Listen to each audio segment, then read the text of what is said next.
Round two. All righty. So we are in The Power of Awareness by Neville Goddard, chapter 23. And this chapter is called Case Histories. And he starts off by saying, it will be extremely helpful at this point to cite a number of specific examples of the successful application of this law. Actual case studies are given. In each of these, the problem is clearly defined and the way imagination was used to attain the required state of consciousness is fully described. In each of these instances, the author of this book was either personally concerned or was told the facts by the person involved. First case study. This is a story with every detail of which I am personally familiar, he says. In the spring of 1943, a recently drafted soldier was stationed in a large army camp in Louisiana. He was intensely eager to get out of the army, but only in an entirely honorable way. The only way he could do this was to apply for a discharge. The application then required the approval of his commanding officer to become effective. Based on Army regulations, the decision of the commanding officer was final and could not be appealed. The soldier, following all the necessary procedure, applied for a discharge. Within 4 hours, this application was returned, marked disapproved. Convinced he could not appeal the decision to any higher authority, military or civilian, he turned within to his own consciousness, determined to rely on the law of assumption. The soldier realized that his consciousness was the only reality, that his particular state of consciousness determined the events he would encounter. That night, in the interval between getting into bed and falling asleep, he concentrated on consciously using the law of assumption. In imagination, he felt himself to be in his own apartment in New York City.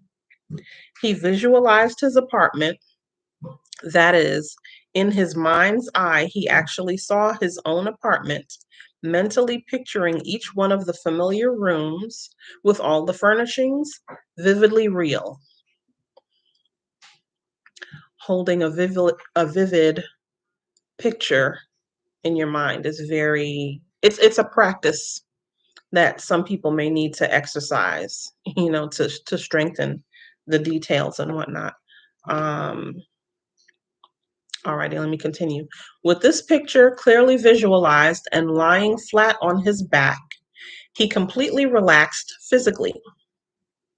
In this way, he induced a state bordering on sleep, at the same time retaining control of the direction of his attention. When his body was completely immobilized, he assumed that he was in his own room and felt himself to be lying in his own bed, a very different feeling from that of lying on an army cot. In imagination, he rose from the bed, walked from room to room, touching various pieces of furniture. He then went to the window and, with his hands resting on the sill, looked out on the street on which his apartment faced.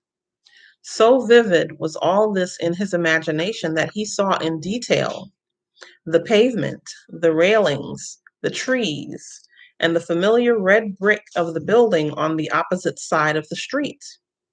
He then returned to his bed and felt himself drifting off to sleep. Mind you, this is all his visualization.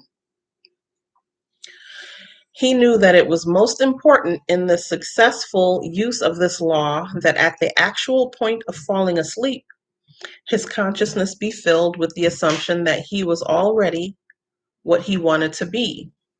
All that he did in imagination was based on the assumption that he was no longer in the army. Night after night, the soldier enacted this drama. Night after night, in the imagination, he felt himself honorably discharged, back in his home, seeing all the familiar surroundings and falling asleep in his own bed. This continued for 8 nights.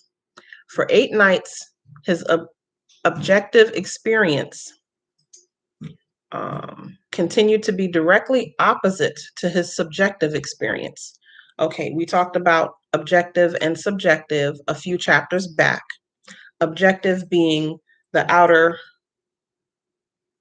environment that we can look at, touch, taste, feel, smell, what we're living in, where our bodies actually are physically. The subjective realm is internal, what your imagination puts together, okay, combined with your emotions that are attached to it, okay? So for 8 nights, his objective experience, his outer experience, continued to be directly opposite to his subjective experience in consciousness each night. Before going to sleep, on the 9th day, orders came through from battalion headquarters for the soldier to fill out a new application for his discharge. Shortly after this was done, he was ordered to report to the colonel's office. During the discussion, the colonel asked him if he was still desirous of getting out of the Army. Upon receiving an affirmative reply,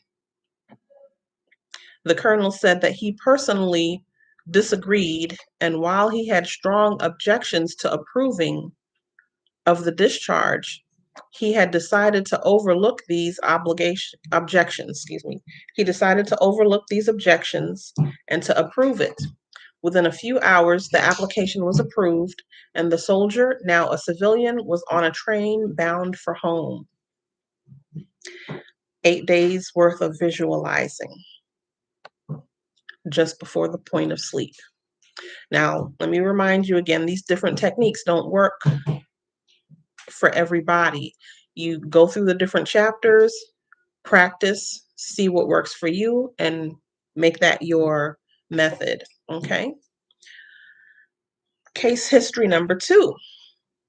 This is a striking story of an extremely successful businessman excuse me.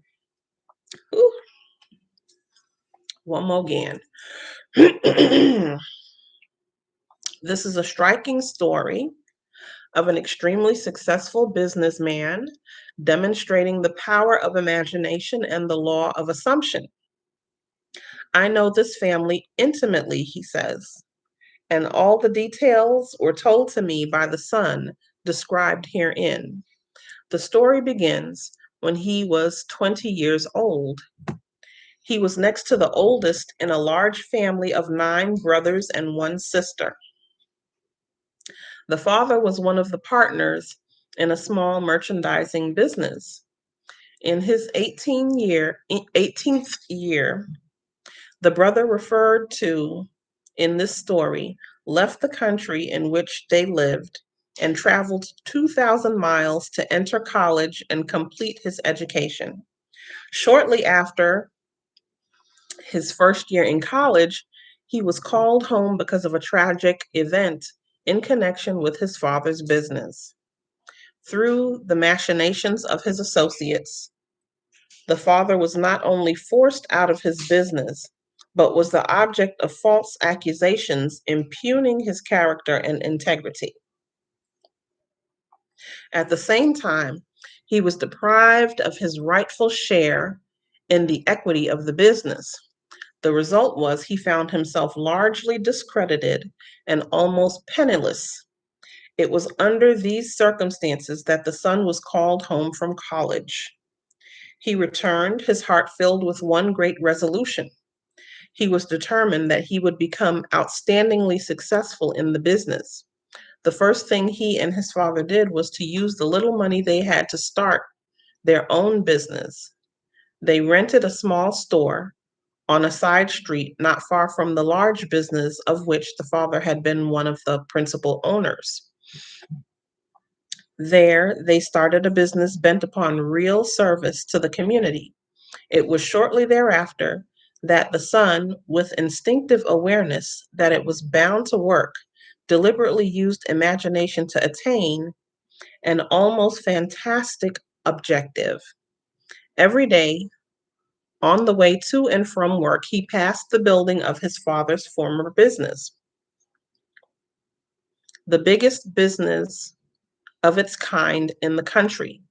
It was one of the largest buildings with the most prominent location in the heart of the city. On the outside of the building was a huge sign on which the name of the firm was painted in large, bold letters. Day after day, as he passed by, a great dream took shape in the son's mind. He thought of how wonderful it would be if it was his family that had this great building, his family that owned and operated this great business. One day, as he stood gazing at the building in his imagination, he saw a completely different name on the huge sign across the entrance. Now, the large letters spelled out his family name in these case histories. Excuse me, this is a little side note.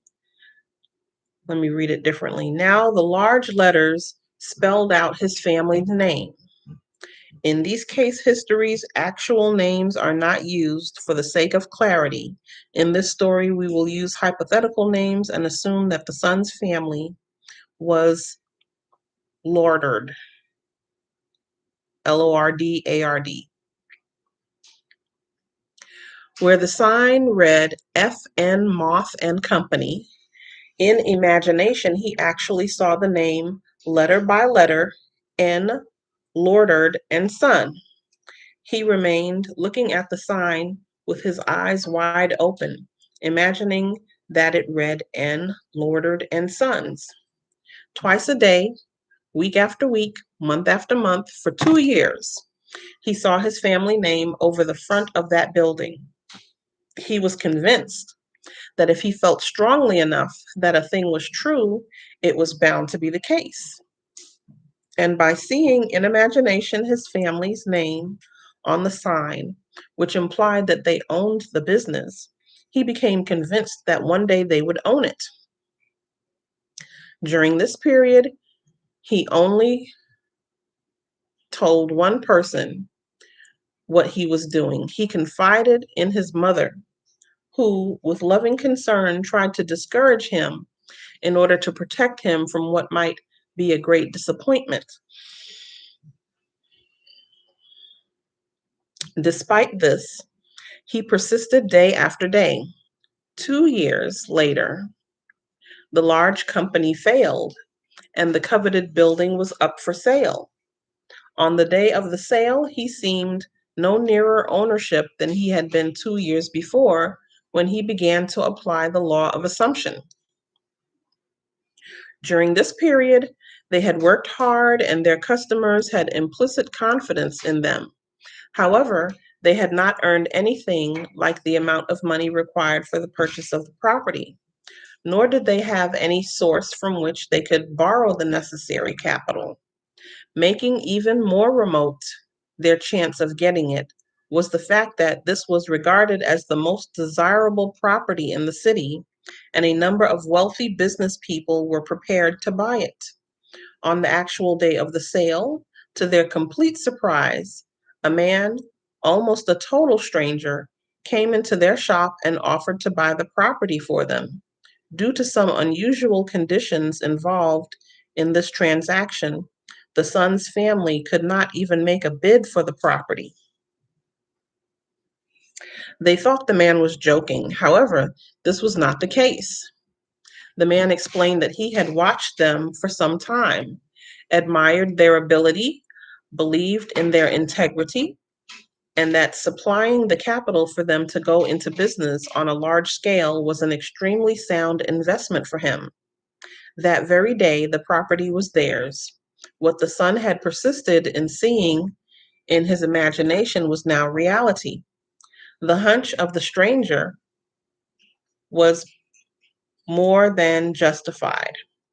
Today, this family owns not only the particular business referred to, but owns many of the largest industries in the country in which they live. The son, seeing his family name over the entrance of this great building, long before it was actually there, was using exactly the technique that produces results. By assuming the feeling that he already had what he desired, by making this a vivid reality in his imagination, by determined persistence, regardless of appearance or circumstance, he inevitably caused his dream to become reality. Let me read that last sentence one more time. By assuming the feeling that he already had what he desired, by making this a vivid reality in his imagination, by determined persistence, regardless of appearance or circumstance, he inevitably caused his dream to become reality. Alrighty. Case history number 3. This is the story of a very unexpected result of an interview with a lady who came to consult me. This is Mr. Goddard. One afternoon, a young grandmother, a businesswoman in New York, came to see me. She brought along her 9-year-old grandson who was visiting her from his home in Pennsylvania. In response to her questions, I explained the law of assumption, describing in detail the procedure to be followed in attaining an objective. The boy sat quietly, apparently absorbed in a small toy truck, while I explained to the grandmother the method of assuming the state of consciousness that would be hers were her desire already fulfilled. I told her the story of the soldier in camp who each night fell asleep imagining himself to be in his own bed in his own home. When the boy and his grandmother were leaving, he looked up at me with great excitement and said, "I know what I want, and now I know how to get it." Surprised, I asked him what it was he wanted. He told me he had his heart set on a puppy. To this, the grandmother vigorously protested, telling the boy that it had been made clear repeatedly that he could not have a dog under any circumstances, that his father and mother would not allow it, that the boy was too young to care for it properly, and furthermore, the father had a deep dislike for dogs. He actually hated to have one around. All these were arguments that the boy, passionately desirous of having a dog, refused to understand. "Now I know what to do," he said. "Every night, just as I am going off to sleep, I am going to pretend that I have a dog and we are going for a walk." "No," said the grandmother, "that is not what Mr. Neville means. This was not meant for you. You cannot have a dog."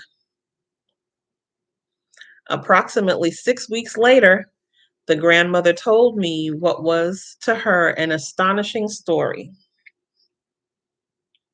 The boy's desire to own a dog was so intense that he had absorbed all that I had told his grandmother of how to attain one's desire, and he believed implicitly that at least he knew how to get a dog. Putting this belief into practice, for many nights the boy imagined a dog was lying in his bed beside him. In imagination, he petted the dog, actually feeling its fur. Things like playing with the dog and taking it for a walk filled his mind. Within a few weeks, it happened. A newspaper in the city in which the boy lived organized a special program in connection with Kindness to Animals Week. All school children were requested to write an essay on why I would like to own a dog. After entries from all the schools were submitted and judged, the winner of the contest was announced. The very same boy who weeks before in my apartment in New York had told me, "Now I know how to get a dog," was the winner. In an elaborate ceremony, which was publicized with stories and pictures in the newspaper, the boy was awarded a beautiful collie puppy. In relating this story, the grandmother told me that if the boy had been given the money with which to buy the dog, the parents would have refused to do so and would have used it to buy a bond for the boy or to put it in the savings bank for him. Furthermore, if someone had made the boy a gift of a dog, they would have refused it or given it away. But the dramatic manner in which the boy got the dog, the way he won the citywide contest, the stories and pictures in the newspaper, the pride of achievement and joy of the boy himself, all combined to bring about a change of heart in the parents. And they found themselves doing that which they never conceived possible. They allowed him to keep the dog. Now, if that is not a story of God's plan being greater. All this, the grandmother explained to me, and she concluded by saying that there was one particular kind of dog on which the boy had his heart set. It was a collie. So he knew what he wanted. He imagined it fiercely, night after night, the same way that his grandmother was instructed. And by means other than what his parents would have accepted normally, he got his dog. Wah, wah, wah, wah, wah. Okay, case history number 4. This was told by the aunt in the story to the entire audience at the conclusion of one of my lectures. Mr. Goddard says, during the question period following my lecture on the law of assumption, a lady who had attended many lectures and a lady who had attended many lectures and had personal consultation with me on a number of occasions, rose and asked permission to tell a story illustrating how she had successfully used the law, and said that upon returning home from the lecture the week before, she had found her niece distressed and terribly upset.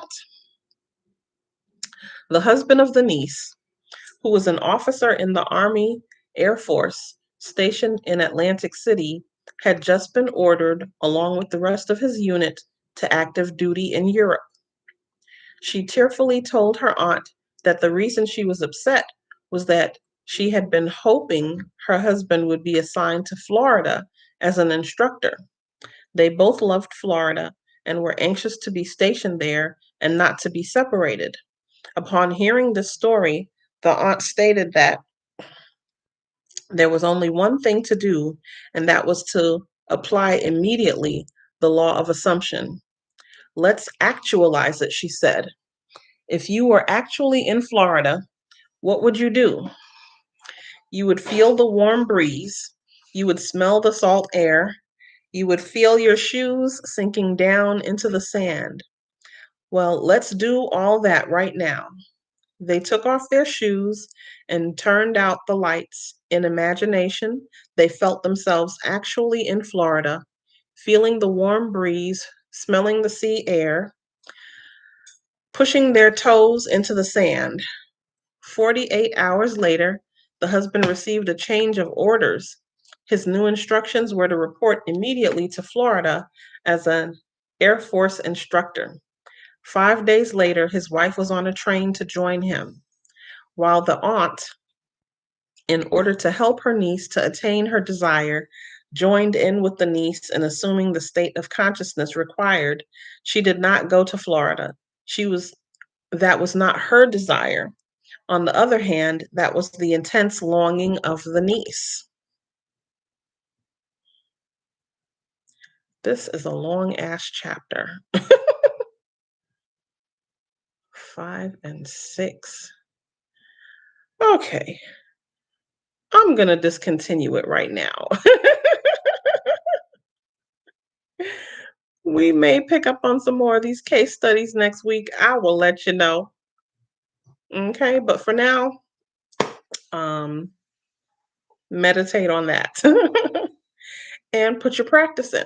Okay, practice makes perfect, and figure out the details that work for you. Thank you for joining me, and I ask that you continue every week on the Wednesday, 7:30-ish on this channel. And if you have not visited my other channel, it is called Pull Your Power Back on both YouTube and Instagram. That is where I give advice, mentorship for people pleasers, people inclined to overgiving, who are ready for recovery. All right, and with that, I will talk to you later. Thank you.